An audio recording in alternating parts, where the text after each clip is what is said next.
ترمذی شریف کی حدیث پاک ہے، کتاب و صفت القیامہ، حدیث نمبر 2493 ہے۔ حضرت سیدنا عبداللہ ابن سلام رضی اللہ تعالیٰ عنہ فرماتے ہیں کہ جب تاجدار مدینہ صلی اللہ تعالیٰ علیہ وسلم مدینہ منورہ تشریف لائے تو پہل لوگ آپ سے کتراتے تھے۔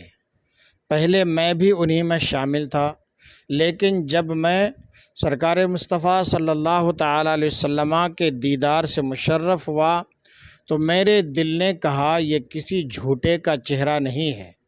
سب سے پہلی بات جو میں نے حضور علیہ الصلاۃ والسلام سے سنی وہ یہ ہے کہ کھانا کھلاؤ، سلام کو عام کرو اور اپنے رشتہ داروں سے رشتہ جوڑو، اور اس وقت نماز پڑھو جب لوگ آرام سے سو رہے ہوں، تم سلامتی سے جنت میں داخل ہو جاؤ گے۔